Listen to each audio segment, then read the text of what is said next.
Good morning, good afternoon, good evening, whatever the time may be when you're watching this. Have a good one. Today we're going to see the wise old elf himself, and then maybe later, perhaps on another episode, we're going to be doing the pathway in the Tiki Tunnel. We're going to be paving the path in the Tiki Tunnel, paths to glory. But yeah, we're going to see the wise old elf for some tomato tips and to learn all about Comfrey, the miracle elvish liquid, the elixir of the elves. See you shortly, boys and girls. Happy tomatoes. Good morning. Morning, Tony. How we doing? I'm doing well, mate. All the better for seeing your face, pal. Well, you're a lying sod. I know I tell tales, don't I? Go on. Right, I'm going to do some comfy today. Some Comfrey feed. Comfy feed. So, this is the last of last year's. It's black. I don't know if you can. If it's. Oh yeah, smells like a toilet after 6 weeks. So that is just a perfect natural feed for virtually anything we grow, because the comfy roots go that deep down in the ground. They'll get you your nitrogen and your phosphagen, yeah, out of the soil, and it's naturally in the plant then. So when we recycle it, yeah, so this is just common comfrey. So it's very deep rooted, is it? Very, very deep rooted. Some call it borage. It gets a flower on as well, little pink flower. But if you want a natural plant food for anything, yeah, this is the stuff to go. So it's about, I don't know, 3 foot tall now, down to the bottom. Leave about a foot of growth on, so then it can come back up again.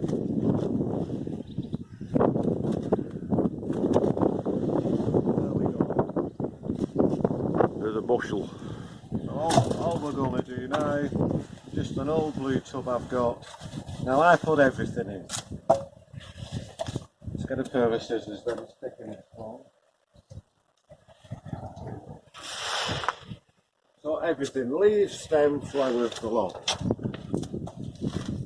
And just cut it up. Bust it up. Bust it up. We're shaping like girls this morning, aren't we? No, they're efficient, we're not, aren't they? Is it? Well, the girls all... They can multitask. Yeah. They multitask and tell us what to do. So really, all it is get the comfrey itself, shred it up, and I just roughly go 6 inches. Leaves and stem.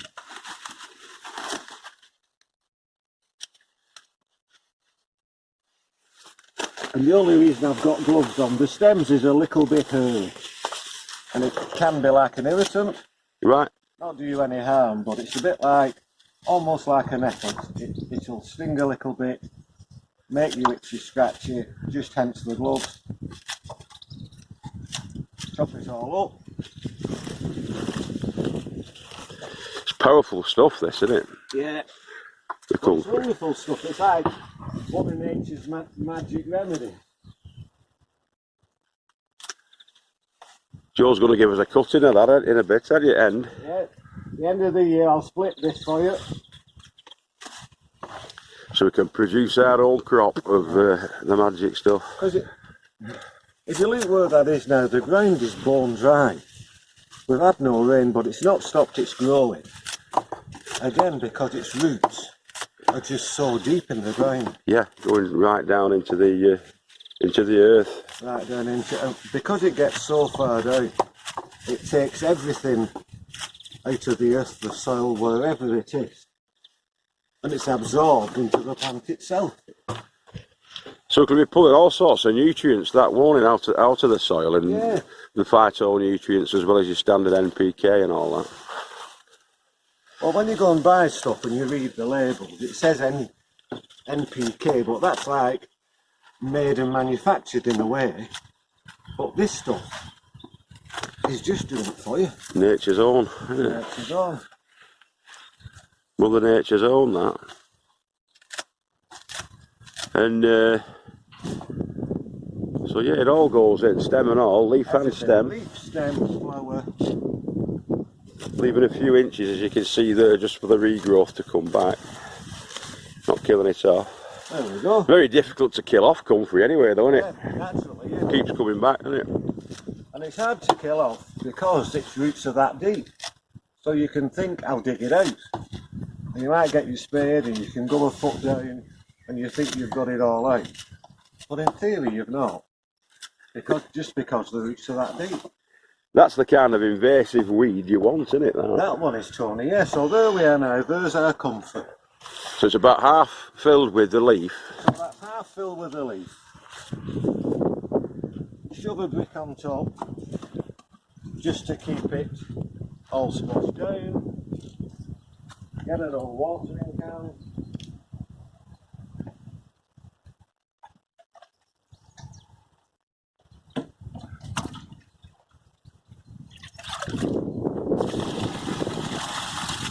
And all you want to do is put enough water in to cover the level. I'll have to lean over, won't I? Yeah.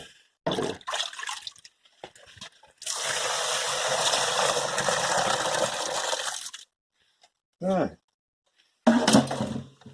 So that now is nothing clever, right? It's simples. Yeah. An old container, all your Comfrey in, brick on top, cover it with water. And there's probably about 20 litres gone into there, isn't there? Yeah, easy peasy. So that'll probably take, I don't know, 4 or 5 weeks now. And it will all rot down. Yeah. And then when it's all finished, it'll be black, it'll stink to high hell. And then I've just got a riddle afterwards. Once it's all black, rotten, fermented, awful, I'll just pour it through a riddle into another container. Yeah? And then some of the stems will be left. It might be completely rotted down to nothing. So you need some sort of filter to stop all the bits all I'll going do in. is pour it through a riddle.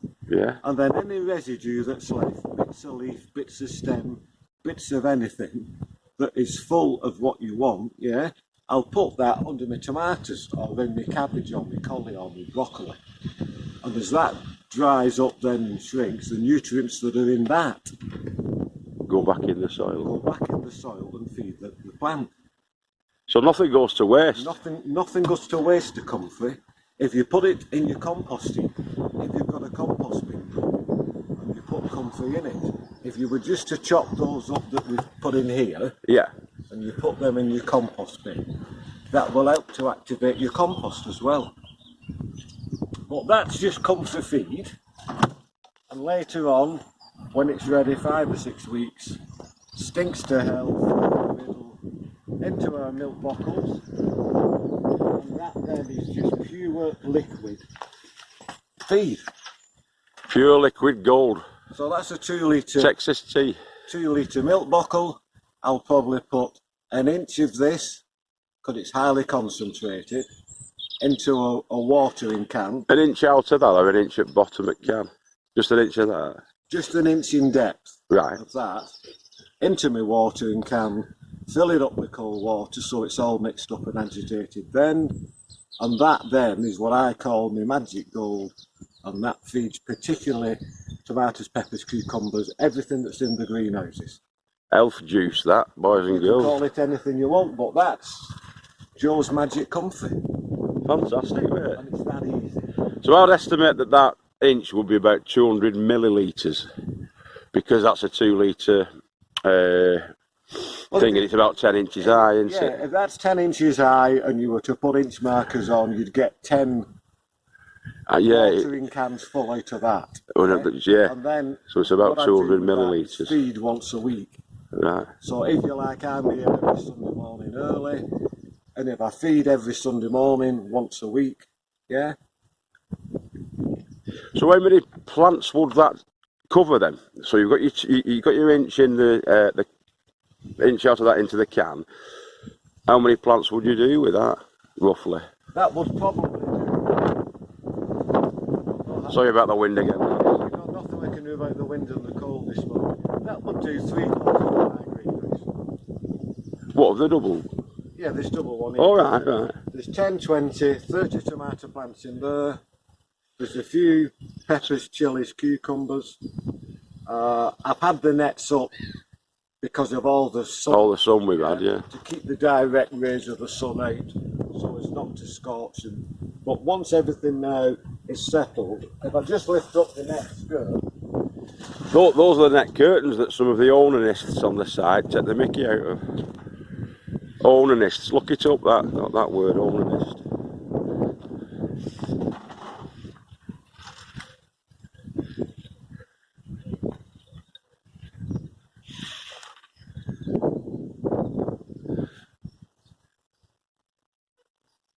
So they've got the blossom on them now. So the tomatoes have been in, I put those in early. They've probably been in at least 6, 7 weeks. Well on the way.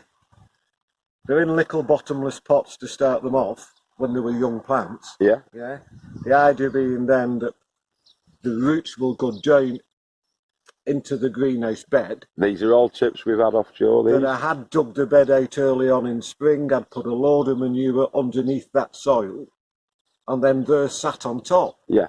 So the roots then have to go down, searching for the water. So I never water the, if you like, the top of the tomato plant where the cane is here. That doesn't get watered. No. But just because I use the milk bottle system at the side, put your Comfrey feed then into the milk bottles, the empty milk bottles. That drops down underneath where the roots are. So you don't liquid feed into the actual pot? No. That still goes down below?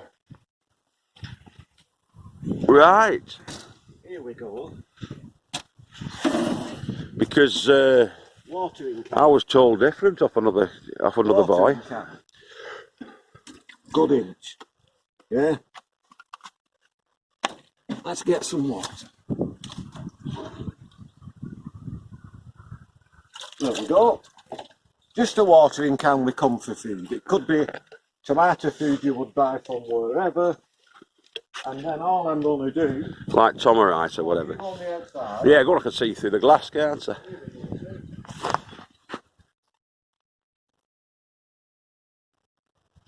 So that just gets that in there and...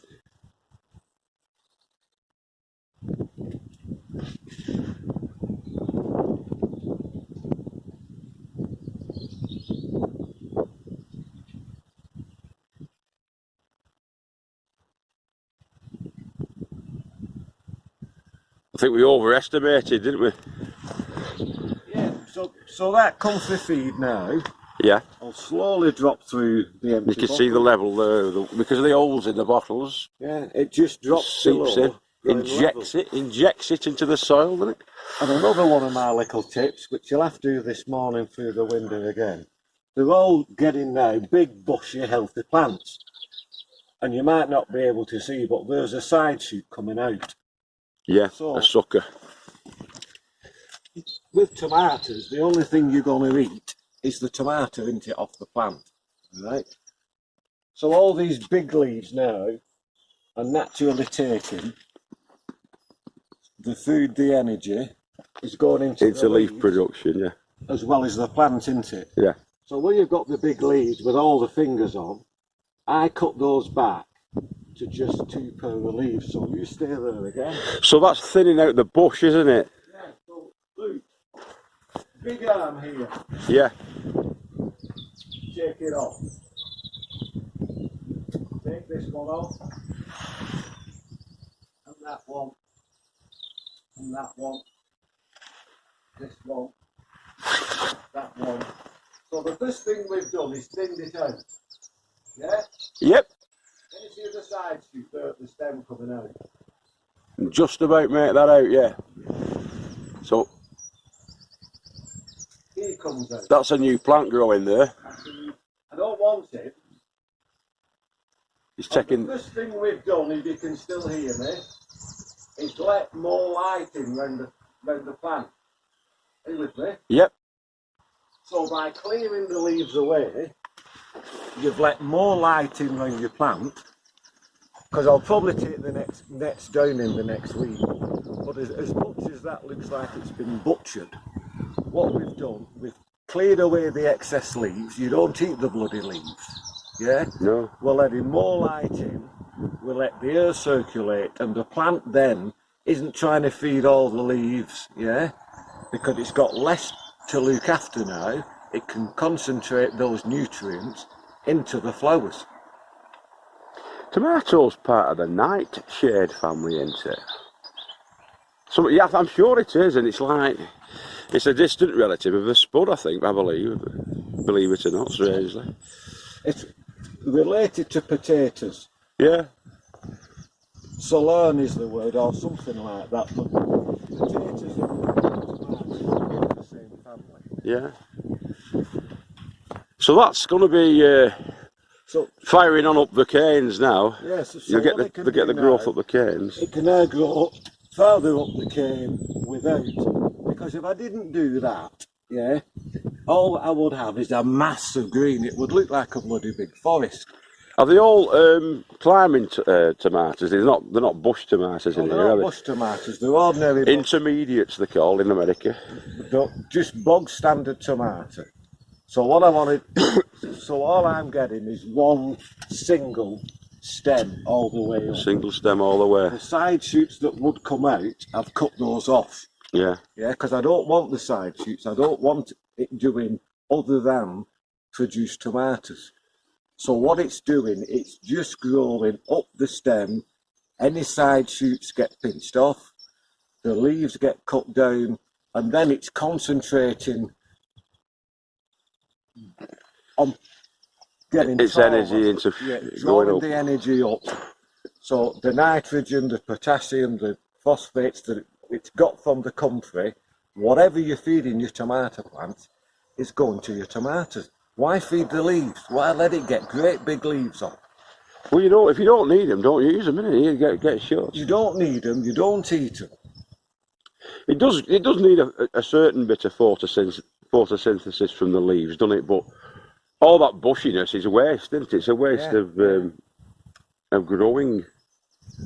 It's just a waste of energy. So what Joe does, once they've got the trusses on, yeah, I start to thin the plant out. So later on, they'll all look like they've had a number 2 or a number 3 haircut.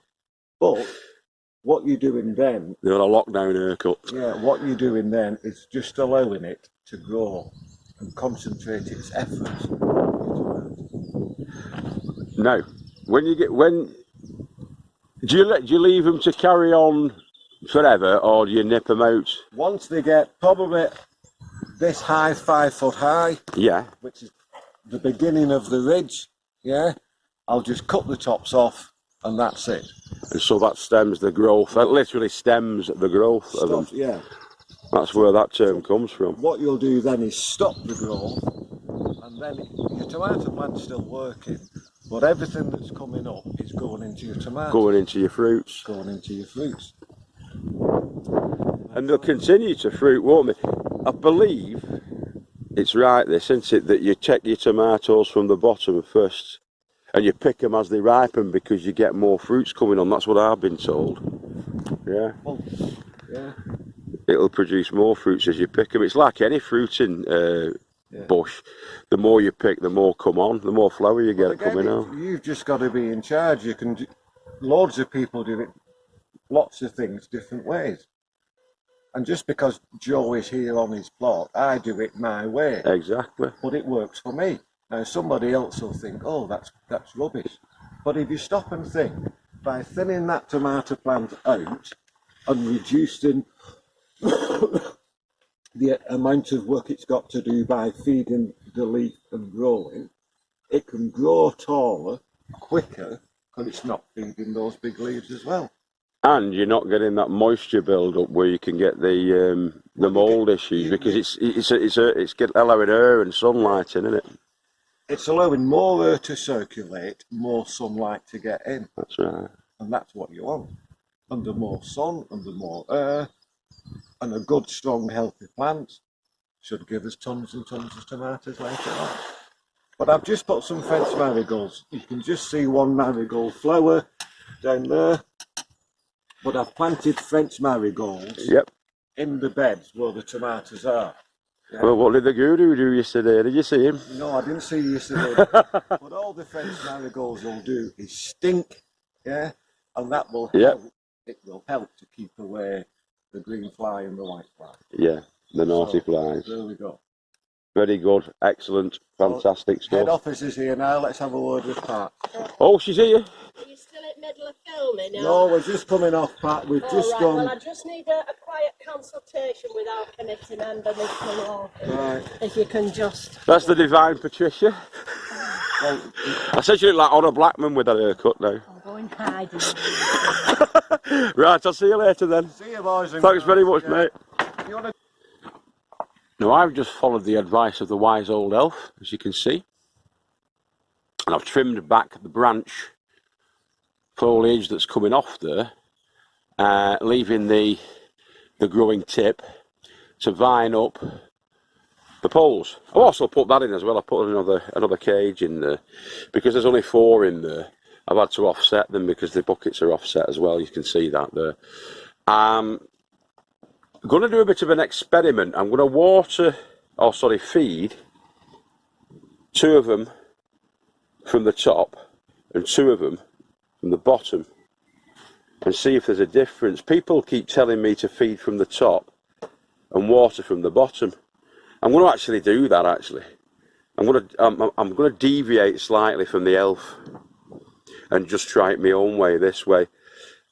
I do love those waterers, but the water, this is what I've been told off a few folk, the water goes in and the thinner root at the base seeks out the water, and the fatter roots apparently at the top seek out the nutrition. So we'll do that. I'm going to feed from the top and water from the bottom. The method's brilliant though. As I say, the thinning out will reduce that moisture build up when they're being too close together, the chance of transferring disease across to each other, and we'll get that ventilation going through, and it'll be good, that I think. So yeah, they're standing at about 5 feet high, or that is. Those ones a little bit more, but I think I can work my way around that framing and take it further up. I want them at about 5 feet high, so they're not sort of interfering with and touching the tent at the top, the tunnel at the top. So that's what we're going to do. Now I've just measured out the Comfrey and decanted it into this cappuccino cup. You don't want to be drinking that though, and that's taking it, I don't know if you can see, but it's taking it down about 1 inch.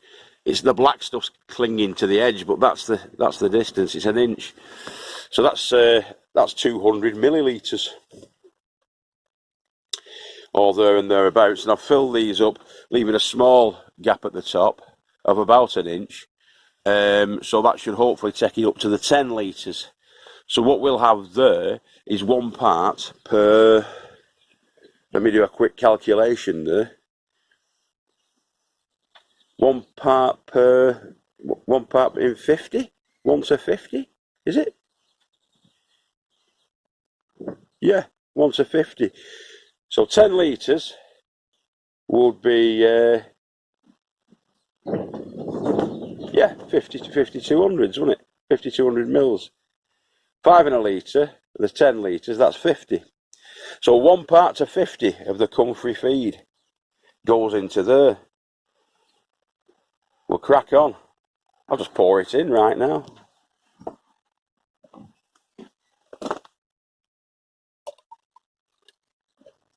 And see, because I've got that mark there, I know exactly where to fill it next time for that one. So they're getting exactly the same. All very scientific, this, boys and girls, but why not? You know what I mean? I'll just give it a bit of a stir around with a bamboo cane offcut. Make sure it's all mixed through the liquid evenly, so nobody's getting more than his mate.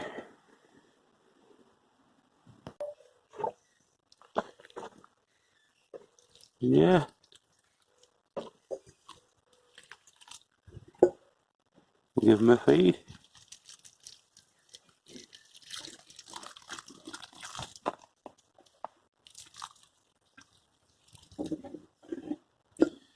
Now it's not a hot day today, so any light splashing on the leaf should be fine. Just got to make sure that we don't get any overly moist areas around the base of the tomato plant, because that can cause stem rot. But I don't think that's going to be too bad. I'm going to put about 1 litre in each one of those, so we should have enough there to do the lot with.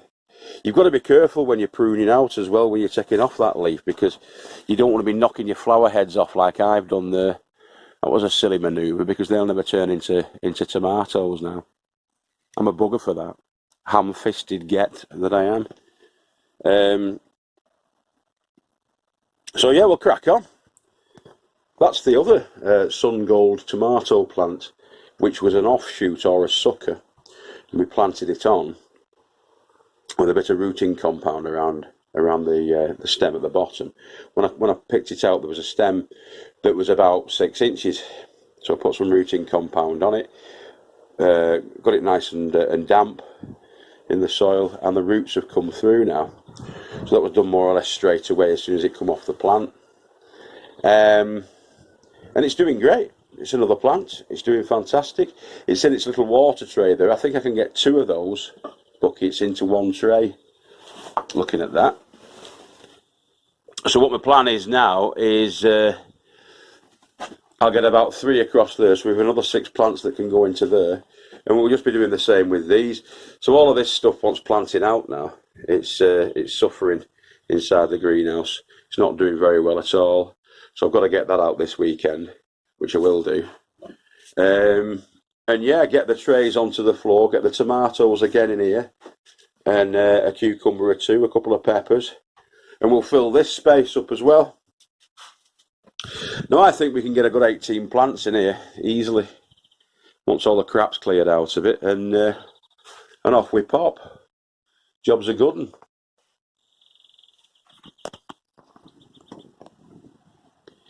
So yeah, what we've opted to do is to feed from the top inside the buckets, so gently pour it in and let that work its way down to the top root, and then we're watering every sort of 3 days or so. We're going to be watering into here, and the job should be a good one. The roots will go down, the fine roots, they'll seek out the water, draw up the moisture and the water from there, and the feed will go directly into the top there and filter its way down. So it's been drawn up and filtering down with the Comfrey. Fantastic stuff. Like I say, these are to protect your eyes, your little eyes. I've got to get some for there, because these are a bit fat, these canes, to get these over the top of them. But I'll sort something out with that, and the pop bottles, little pop bottles that have gone onto the top of those canes, so I don't lose an eye there as well. I am going to be doing a separate video, I think, today as well, about the pathway. I am going to get it done. I'm going to try and get it done today. I'm going to try and get it at least near enough today. But I'm going to get some lunch now and then come back later on. There's no time restrictions now, boys and girls, you'll be happy to hear. So, yeah, bank holiday weekend. Can't go anywhere, might as well work the plots, eh? So, yeah, that's me for the time being. I am going to be returning to the site very shortly. Been skip diving as well. Got some more timber there behind me, and a big stack here I've just denailed.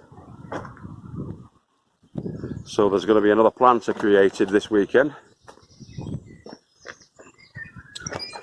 Love it, absolutely love it. Simply lovely.